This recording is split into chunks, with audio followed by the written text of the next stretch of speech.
Sahana Vavatu Sahano Punaktu Saha Viryam Karavavahe Tejasvinavaditamastu ma Vidvishavahe. Om Shanti Shanti Shanti.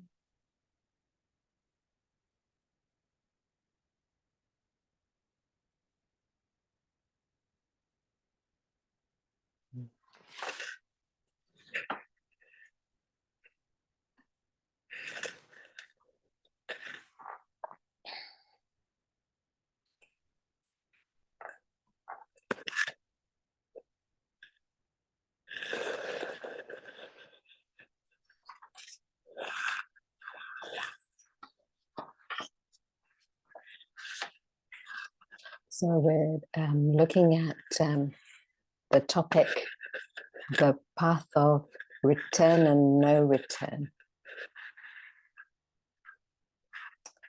It's quite poetic, these few verses. The interpretation, night, day, sun, moon, that sort of thing is coming, and it's come in the last verse. So the idea is, how do you develop the backdrop of these ideas is, how do you develop your activities, your thinking, your emotion from selfish, unselfish to selfless activity? So when you come into a classroom like this, we're feeding ourselves with this type of knowledge, but there's no point if you go out of this classroom and you don't do anything about it. It's literally redundant.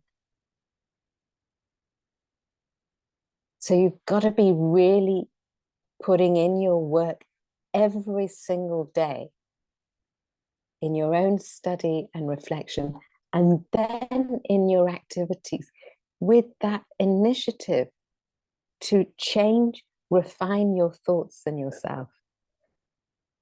And if you don't bother to do that, you have to pay the price, whoever you are. All the outside comforts which prop you up won't do it for you.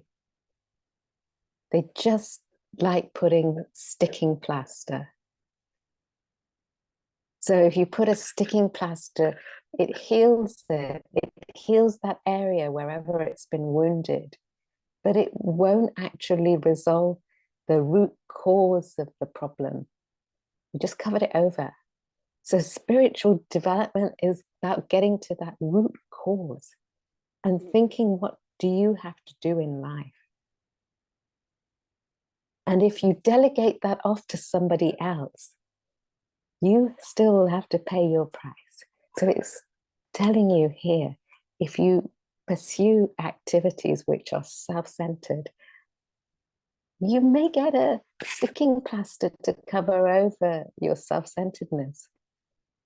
But sooner or later, it's going to kick you in the back, and you're going to have to pay the price. And if you do unselfish activities, you get the merits of it. You'll enjoy it. But that too isn't sufficient.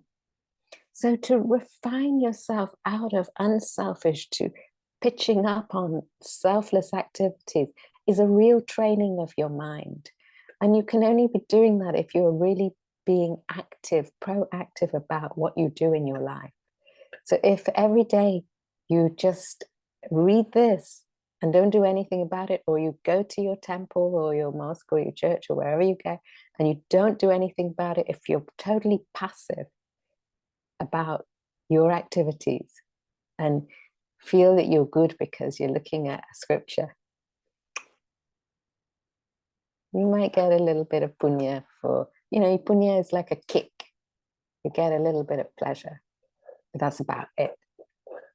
So you really have to think about it. So here he puts it very poetically for that person who needs that packaging. But essentially, it's just about selfish, unselfish, selfless activities. What are the cause and effects of that? Nobody can escape it. Doesn't matter who you are. And your outward scenarios aren't dictating what your internal well-being is. You may look as though you're in pretty surroundings. You may look as though you've got all the things material around you. But if inside it's messed up, you have to deal with that. Or also you may be in a surroundings where you don't have anything and it's threadbare. But if your mind's clear, that's your opportunity. So who holds that? Self, Brahman, Atman, Holy Spirit, Allah, whatever you want to call it, within inside of you. That's the one who will have peace of mind. The rest are sticking plaster. So that's what we're after. We have to check, what am I doing to serve? What am I doing when I identify? Where do I identify negatively? How do I bring it, home it back and identify positively? Okay, I don't want to bring it. How do I just do what I'm supposed to do? How do I act? How do I think? Where are my limits? How do I remove those boundaries? Got to keep thinking to help yourself. Thinking and acting. We don't want to be like the donkey, gold on a mule's back. You got a lot of knowledge. Don't do anything with it. Do something with it. That refines you, that energizes and fuels you, gives you that momentum. And from that unselfish activity, you've got the potential to focus your mind with your subtle intellect on something bigger than that. So let's go. We left off on 20. 23 is path of return and no return. So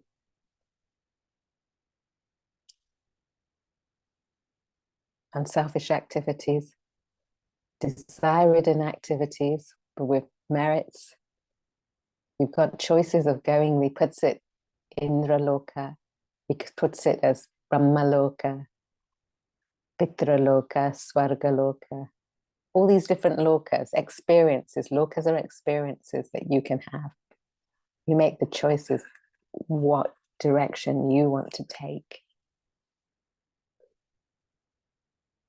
So in your spiritual path, you've got different little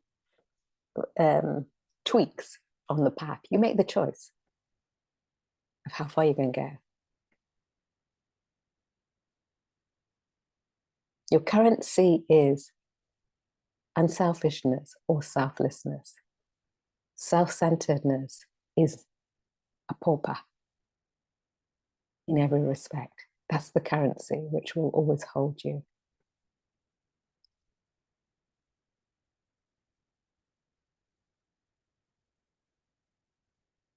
A Vedantin, meaning a person on the spiritual path.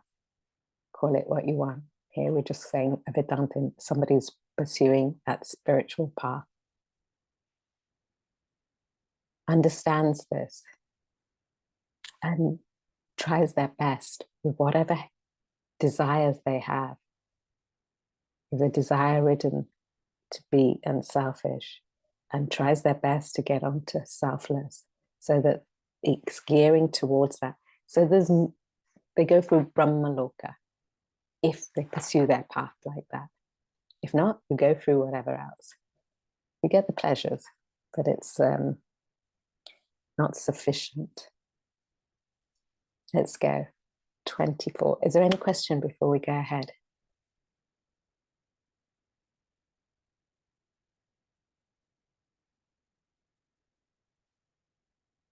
Ash.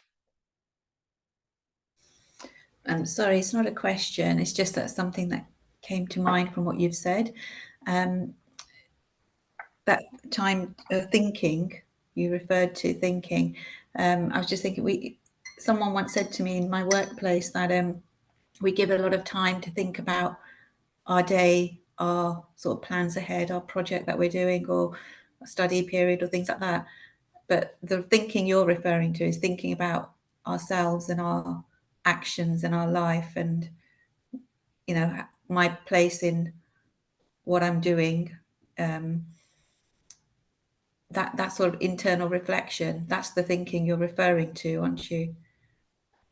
When you're, I guess, applying this to your life,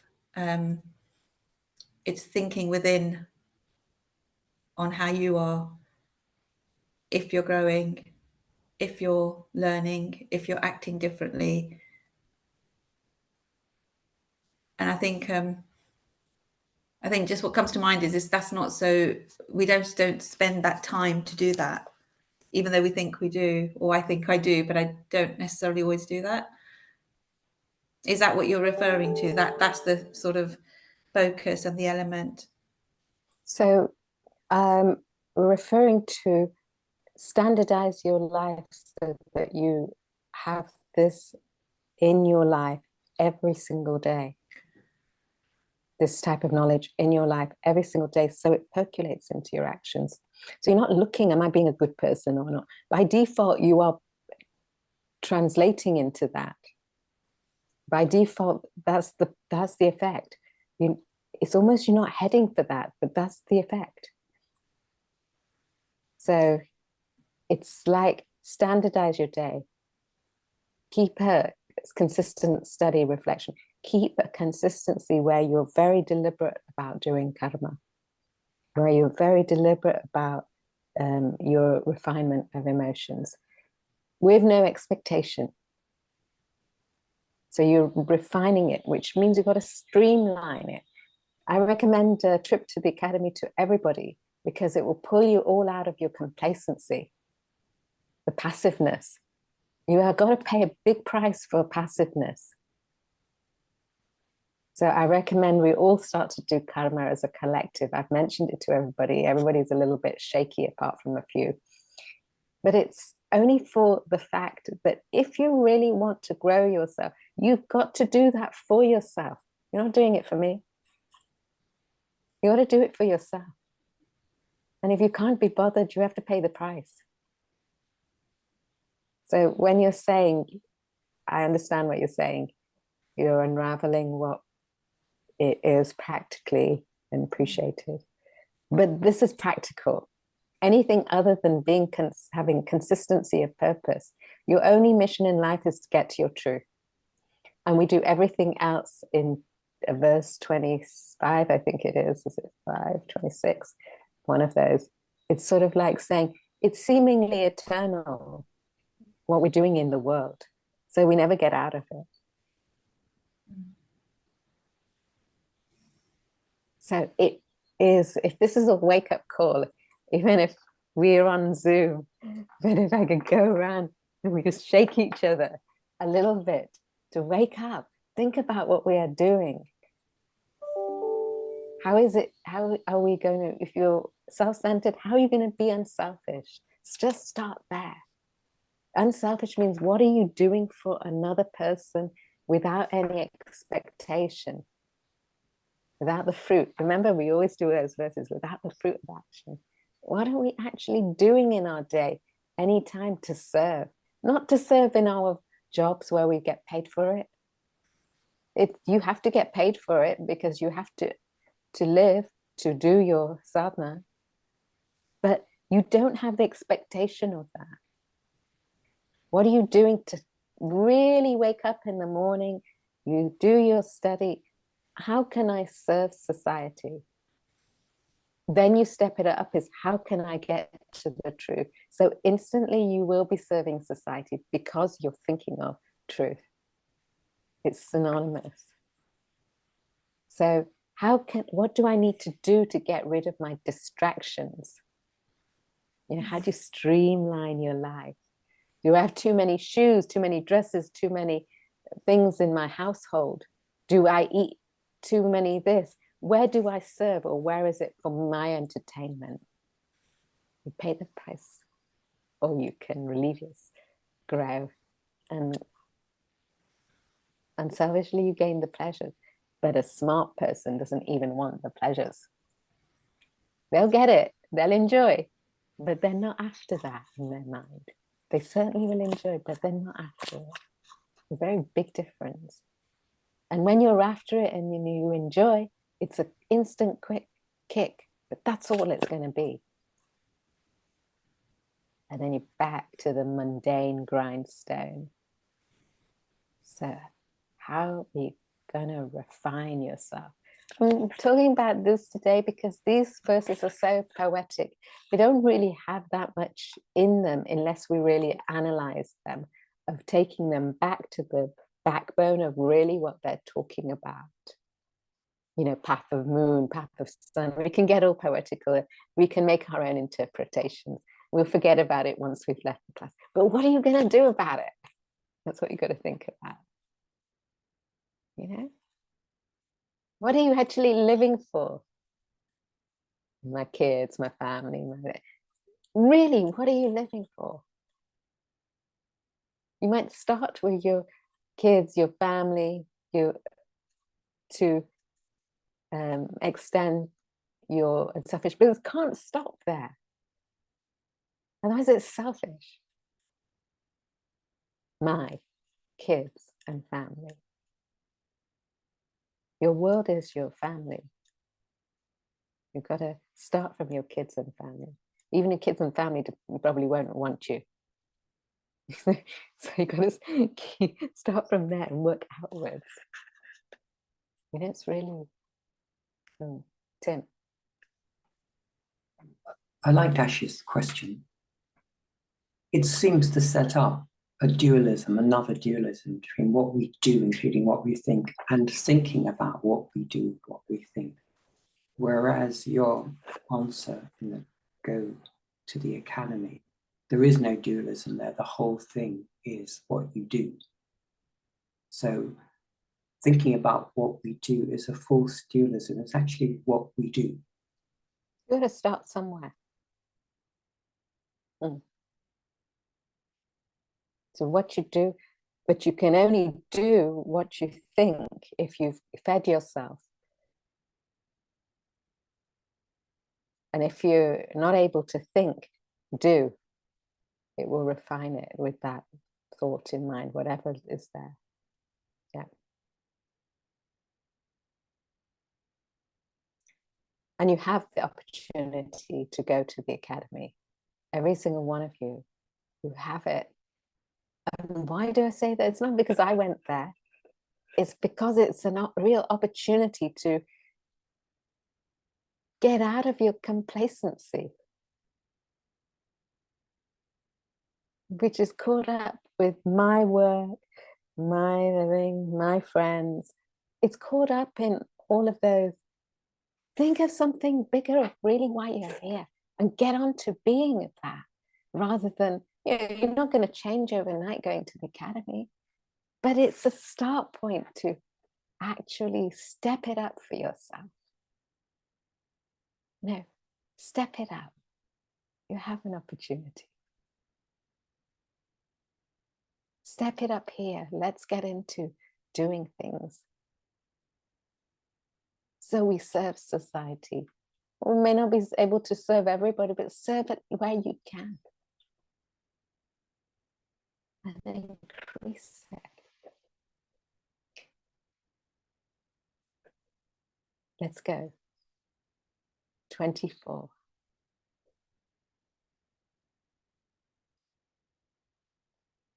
Agnerjo. Okay.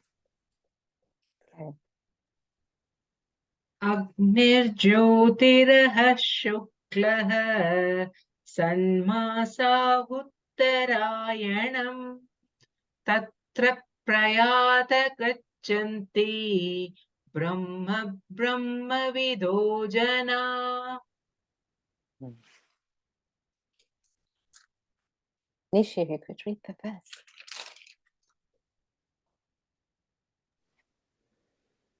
Fire, light, daytime, the bright fortnight, the 6 months of the northern path of the sun.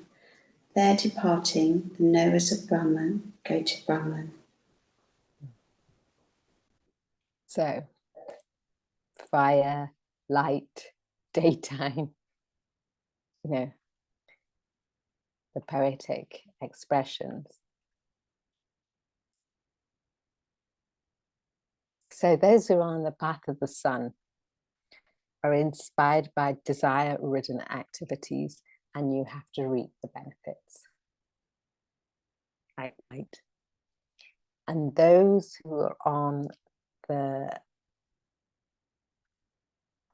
that's Virya, and those who are on the path of darkness, Pitra, they intensify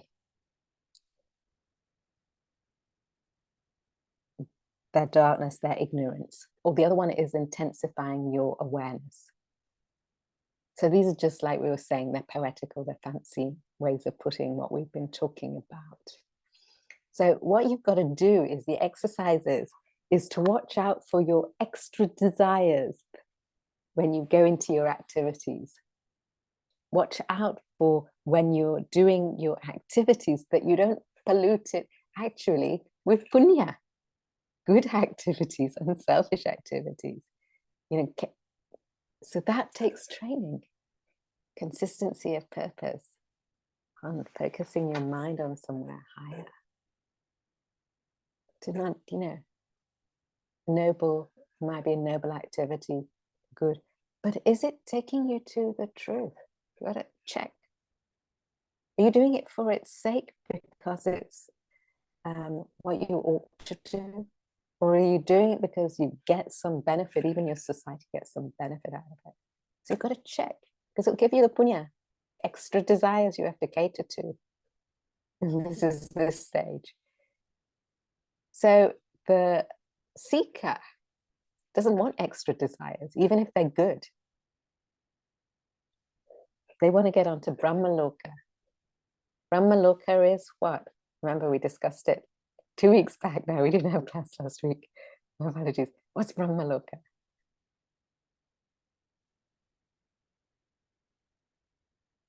Can't be that bad because it's got Brahma in it. Is it heaven, where you don't return? So what's the heaven about it? How does it work? What's the logic? You've shed your desires. You're not drawn into the worldly pull. I would just term it as you're at peace and you remain at peace. You're not shaken by what happens around you. That's sort of like Brahmalok. Okay. So then what? Okay, started it. Vidya, continue. So Brahmaloka is one among the 14 lokas. And 14.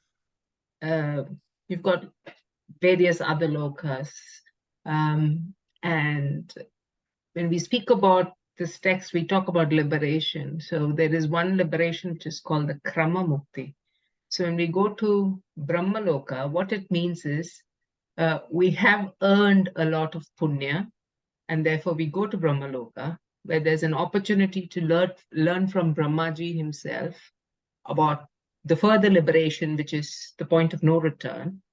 Learn and either go upwards, liberated, you do not have another life, or we just go enjoy and then come back to the same samsara of papa and punya. So, I mean, it's like one stop, it's the penultimate stop before liberation, but it's on each one's desire, mumukshutva, to go either up or come back down. So. Okay, good.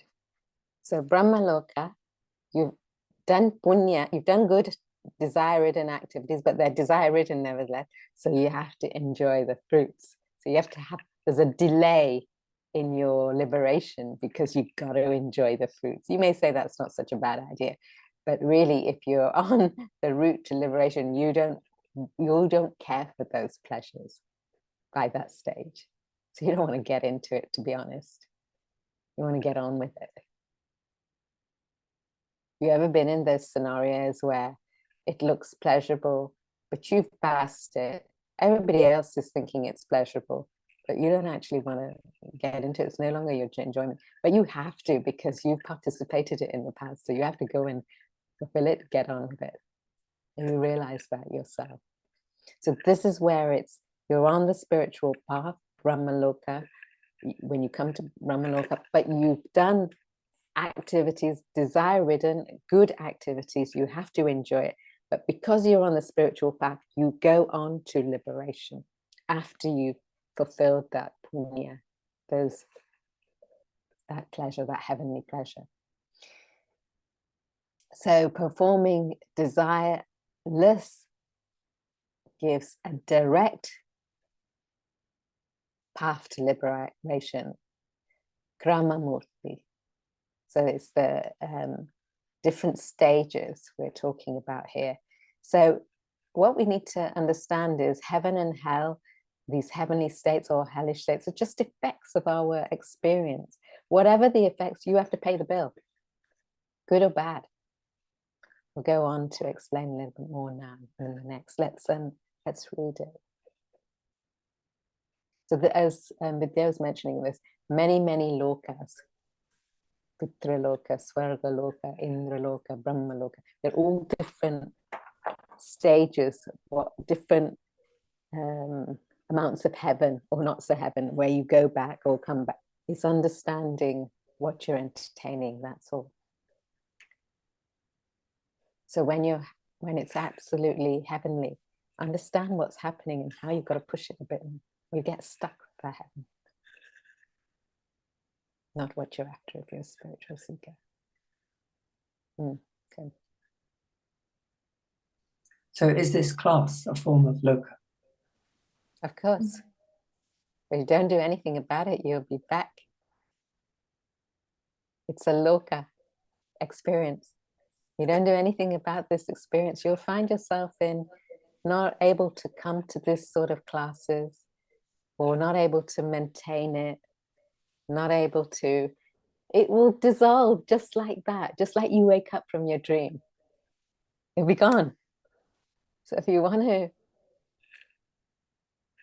get on with it, you've got to be consistent out of your class. Certainly. What a privilege it is to be talking about this, thinking about it for a minute, for a second. But you don't want just the privilege of that pleasure. You want something else. You've got to work on that. Let's read the commentary. Verses 24 and 25 describe the paths of light and darkness. The path of light is referred to in the Vedas as Devayanam. The words fire, light, day, bright fortnight, the 6 months of the northern passage of the sun, known as the northern solstice, all point to the path of light, the path of sun. All these words and phrases indicating light signify the intensity of awareness of Brahman in the seeker, which takes him to the goal of self-realization.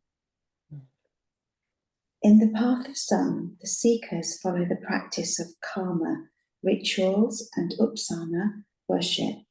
Sun represents light, knowledge, awareness of reality. The path leads to Brahmaloka, the celestial abode of Lord Brahma.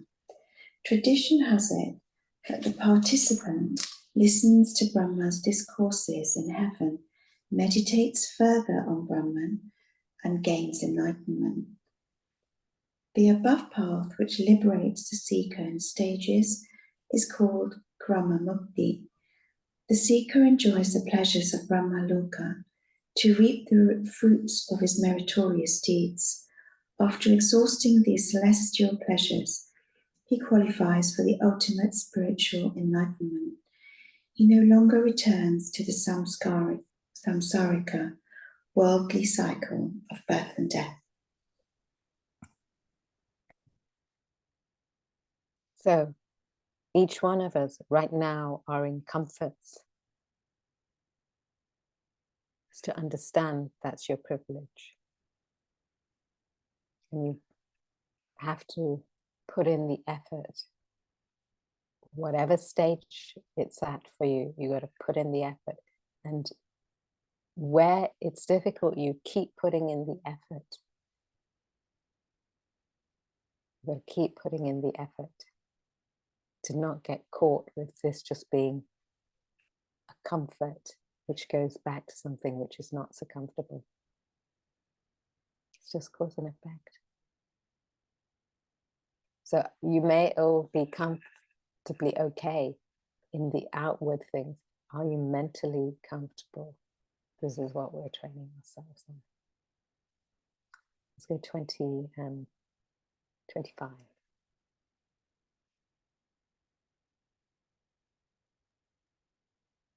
Dumo ratristatha Krishna Sanmasa Dakshinayanam Tatra Chandramasam Jyotir Yogi Prapya Nivartate. Sam, if you could read.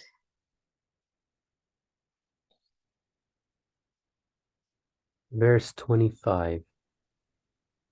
Smoke, nighttime, dark fortnight, the 6 months of the southern path of the sun, there obtaining the lunar light, the yogi returns. So the lunar light, path of the moon. So he's sort of saying those are pursuing desire-ridden activities. No doubt they get a better life for a period of time, but then they return. We've just been talking about it. They gain the punya for unselfish actions. They gain the fruits, but then they return, the path of the moon. So they enjoy pitraloka, the loka of matter. So you gain the pleasures of the world in a sense. So you enjoy that heavenly state, and then you return to whatever state. Maybe it's moral state, maybe it's not so moral. So when one's involved in unselfish actions in the world,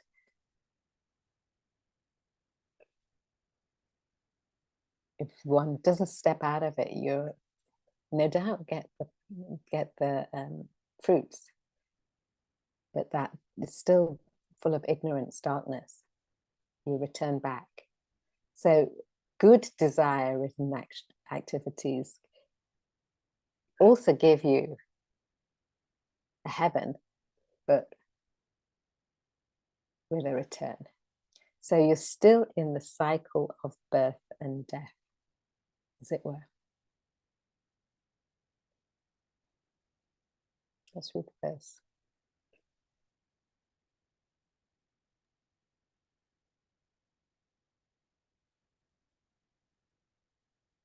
The preceding verse described the path of light, Devayanam, which transports a seeker to heaven, whence he returned not to the world of mortality.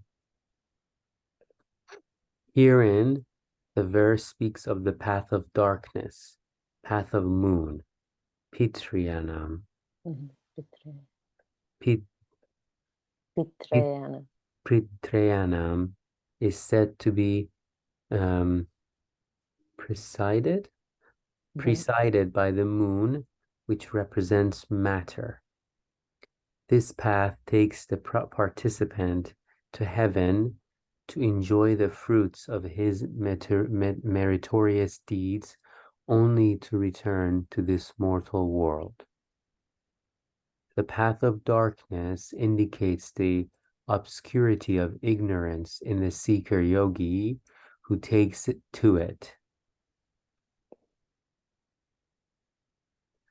Unlike the seekers following the path of sun, the participant in this path follows karma, rituals, without apasana, worship. It has the blemish of desires and interested motives. These motives are mundane. They cause the shroud of darkness as opposed to the divine light of Brahman. So how could we be describing that? What is it indicating?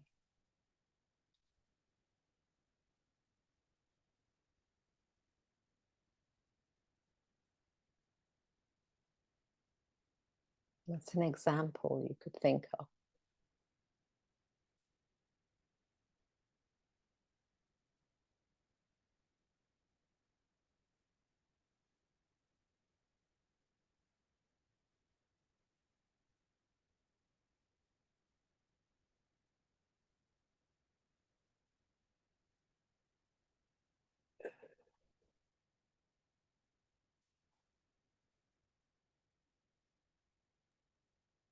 Somebody who does things that is only for the results, who are very result oriented and doing predominantly selfish things, would go through this cycle upon death,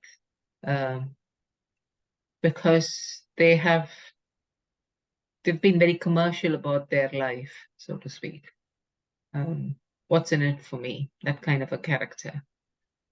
So his whole life at the time of death is then just weighed as plus and minus, and whatever pluses he's gained, he would earn that extent of punya, and then he'll have to come back to the circle of life and death. Mm-hmm. Okay. Okay. That helps. What is Tim? In the paragraph of the commentary, it talks about karma here as rituals without upasana, worship. And I suppose an example might be you go on a pilgrimage to the academy and you stay a day and you come home again. So you've turned what might be worship into a ritual. You're not actually taking it on board. Oh. So it's giving you a bit of punctuation, but it's not done much. It's not for the purpose of why you're going in. So rituals are there to remind you, they're just punctuation to remind you of something bigger that you've got to do. Is not actually doing it, as such. You've got to deal with your perceptions, emotions, and thoughts, your desires. Rituals just remind you got to do that. You spend your time in rituals only. You just keep reminding yourself and not doing it. You've got to do it. So it's good to have reminders, but that's about it. Don't do anything. Keep reminding yourself. You may be somewhat engaging in activities which seem unselfish. It may be serving your society or whatever. But if you've got a self-interest in it, things come good in some sense, materially around. But that, what you want out of it, that desire-ridden activity, blemishes it. Maybe they get something materially, but that value that you hold blemishes it. So both when it's not with worship, when it's not towards truth, it's in the mundane. You get the name, the fame, the position. They all help in some sense, but that's not what it's about. So when we say, let's do karma, not doing karma we may do all the things which may cultivate this knowledge to make an awareness, to allow people to have it. But that's not your reasoning. Your reasoning is something bigger than that. It's worship. It's not to get a result. Very clear.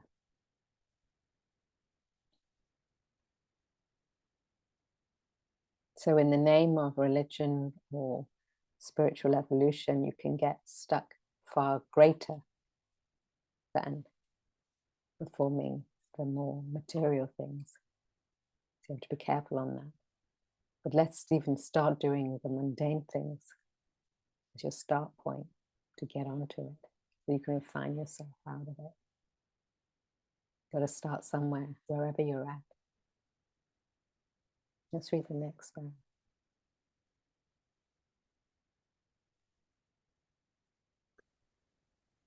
The verse indicates the path of darkness as smoke, night, dark fortnight, 6 months of the southern passage of the sun, known as the southern solstice.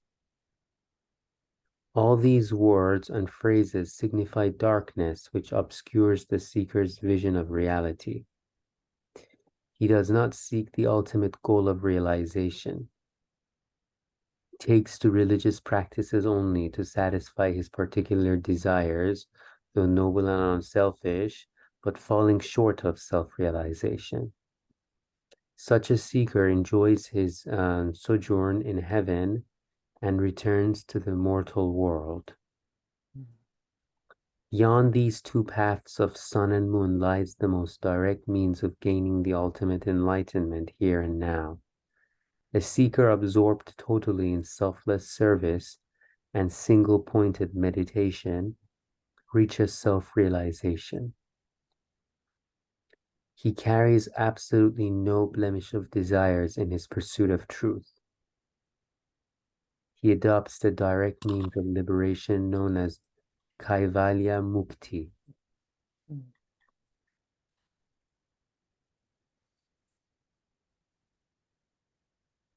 So Kaivalya Mukti is what we're after. You've got to take your steps to get out of the desire-ridden activities. You've got to take your steps to do something unselfish, even if it's desire-ridden, in fact, in that sense, and then step it up. But with the view of your goal to freedom, liberation. Yeah, it may take a long time before that gets hooked into you. This is what it's about. You've got to start somewhere, yes.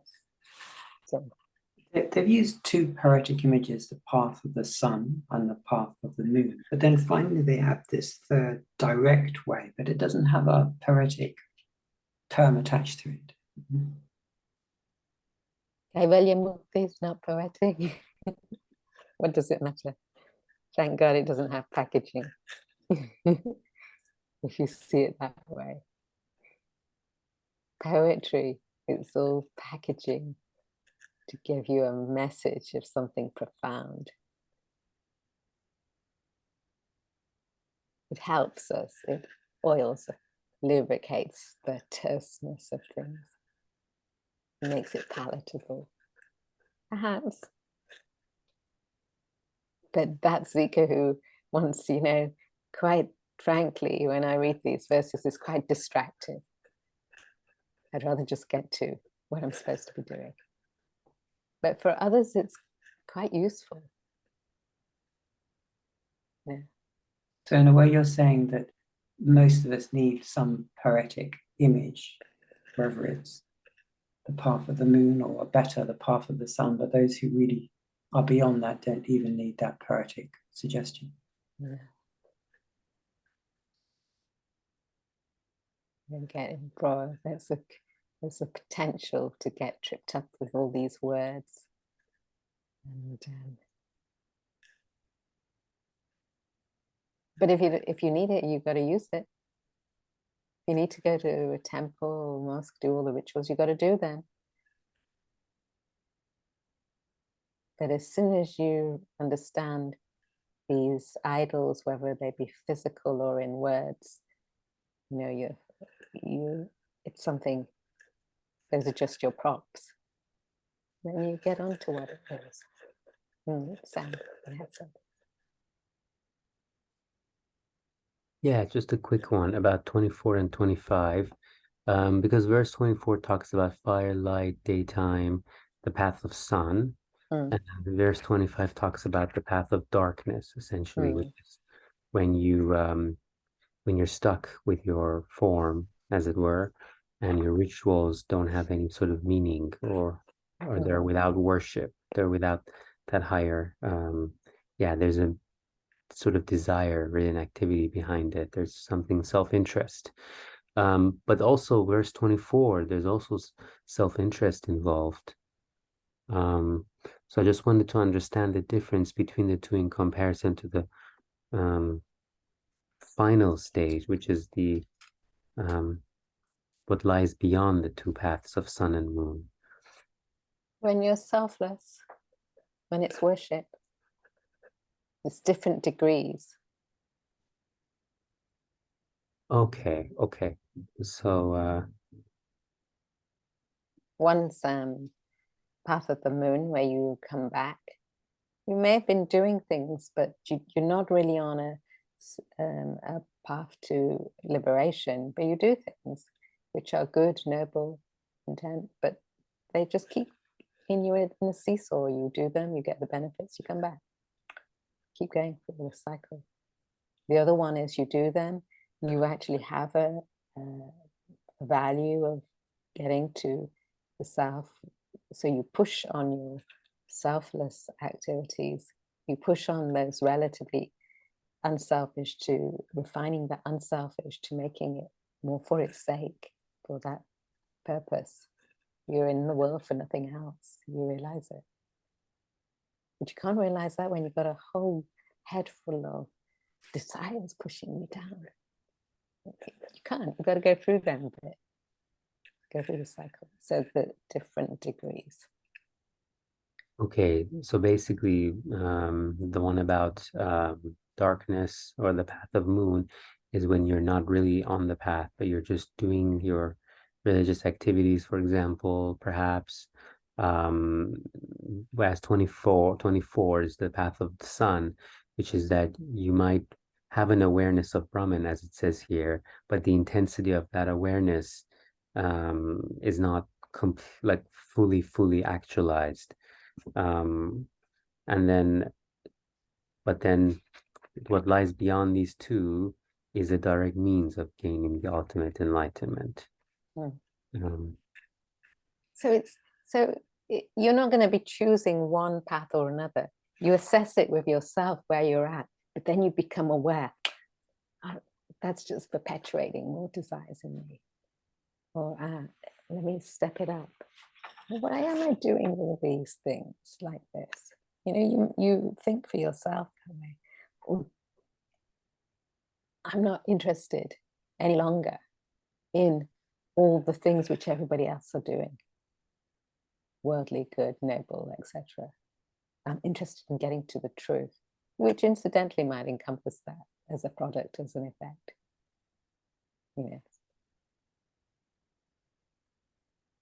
Why everybody doing rituals? Actually, this is a ritual. What we're doing every week, we meet here. Ritual. It can become absolutely redundant if it just becomes a ritual. Every Wednesday you get here. Sometimes we should jolt it. You got to be doing something else on Wednesday morning, just to remind yourself. As it becomes a ritual place, you're not actually getting anywhere unless you do something about it.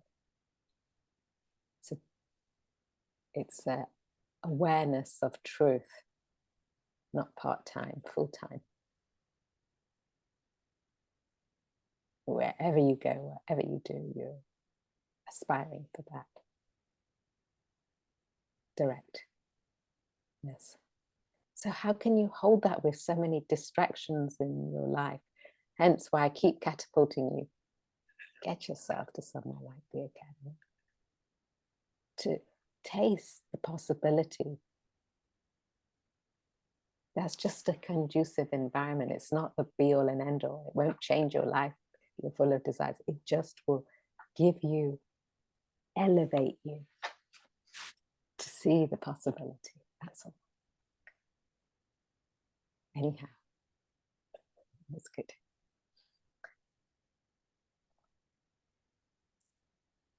26.